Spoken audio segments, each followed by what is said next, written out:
Hey, and welcome to The Explainer. So 2025 is right around the corner, and honestly, it feels like we're on the verge of a massive tidal wave of new technology. We're talking about stuff that promises to reshape our world in ways we've only ever seen in movies. But, every big wave has an undertow. So today, we're going to look at both sides of the coin for tech's immediate future. And really, it all boils down to this one huge question. Is this incredible explosion of innovation going to be a miracle cure for all of humanity's problems? Or is it more like a menace, a kind of Pandora's box that's about to unleash a bunch of consequences we never saw coming? Let's dive in and really unpack the evidence. All right, first up, let's talk about the good stuff, the promise. And believe me, the sheer scale of innovation that's coming it's breathtaking. It's set to touch literally everything from our own personal health to the health of the entire planet. I mean, just look at this landscape. It is absolutely massive. On one hand, you've got technologies like generative AI and advanced robotics that are completely changing the game for entire industries. But then, on the other hand, you have these mind-blowing breakthroughs like CRISPR gene editing and human augmentation that are, well, they're literally redefining what it even means to be human. And holding it all together are these huge shifts in how we power our world and even how we feed ourselves. Wild stuff. Okay, let's zero in on the biggest player on the field right now, generative AI.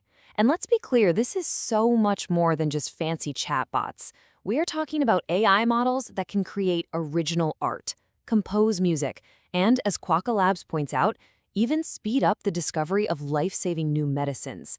It's really the engine driving so much of this change. And this isn't just some far-off promise. You can actually see it happening in the data right now. Take green energy. Solar capacity has been growing at a steady 21% every year. But the real game changer? Battery storage. It solves that classic problem of what happens when the sun isn't shining. Installations for battery storage grew by a staggering 179% in just 1 year. These are real, tangible solutions being used to fight the climate crisis as we speak. This quote from Quokka Labs really sums up that optimistic, utopian vision, doesn't it? This idea that tech won't just be a tool we use, but a seamless part of who we are, helping us reach our full potential. It's a really powerful and hopeful way to look at 2025. But, and this is a big but, it's only half the story. So now it's time to flip the coin. Because for every single one of these amazing technological miracles, there seems to be a hidden cost, a shadow side that's getting a lot harder to ignore. Let's go back to AI itself. On one hand, yeah, it's this incredible engine for innovation. But here's the catch. As Geeks for Geeks points out, those powerful algorithms are incredibly thirsty for energy. The massive data centers that make them work consume just enormous amounts of electricity. So the very tool that could help us solve problems is also making one of our biggest problems, climate change, even worse. And it gets scarier, because that same AI is being turned into a weapon. The 2025 threat report from Zscaler is pretty sobering. It talks about AI-powered phishing scams that are almost impossible for a human to spot, and ransomware that can strike faster than we've ever seen.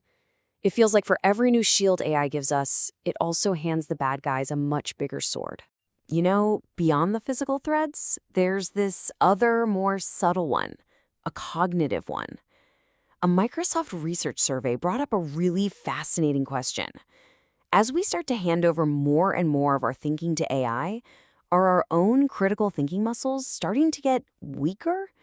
Are we getting too comfortable just accepting the machine's answer without doing the hard work of thinking for ourselves?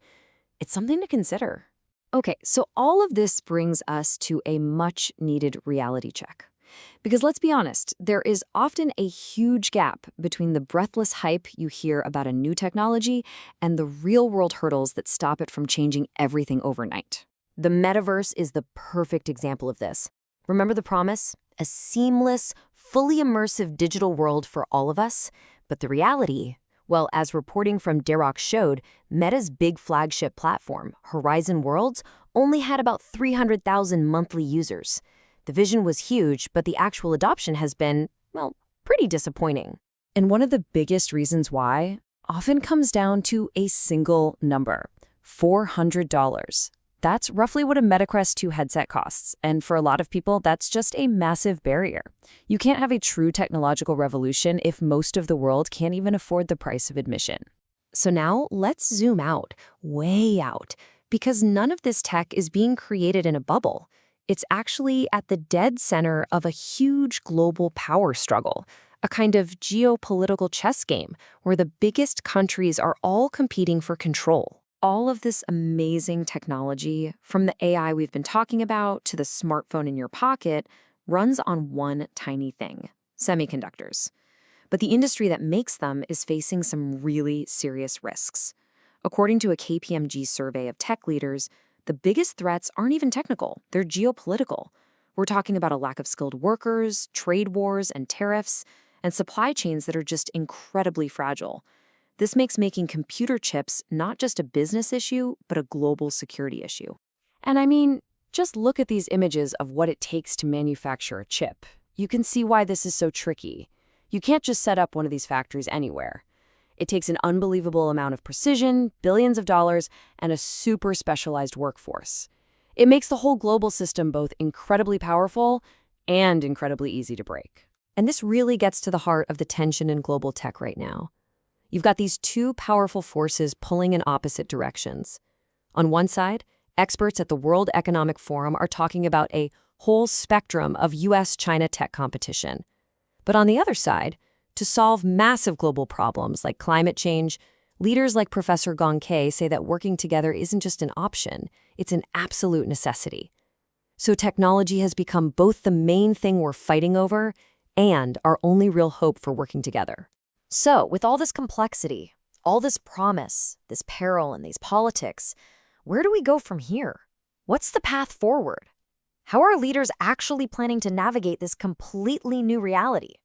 Well, that KPMG report gives us a pretty clear look at what's keeping tech executives up at night. Their priorities are all about survival and adaptation. They're trying to make their supply chains more flexible so they don't break. They're investing a ton in finding and keeping talented people. They're using generative AI to stay efficient, and they're pushing to modernize everything else. It's a strategy that's all about being resilient. But even as the big companies figure out how to adapt, there's a new danger popping up, something called AI inequality. Think of it as the digital divide on steroids. It's this growing canyon between giants like JP Morgan, who can afford to pour billions into the best AI, and all the smaller businesses who are just getting left in the dust. This could create a world with an unbelievable concentration of power and wealth in the hands of just a few. Which, in the end, brings us right back to where we started: miracle or menace? And the answer, it seems, is, well, it's both. Technology is just a tool. It's an amplifier. It can amplify our creativity, our problem-solving, our compassion.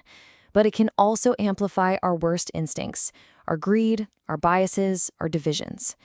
So as this tech becomes a seamless extension of our human potential, maybe the most important question isn't about the technology at all.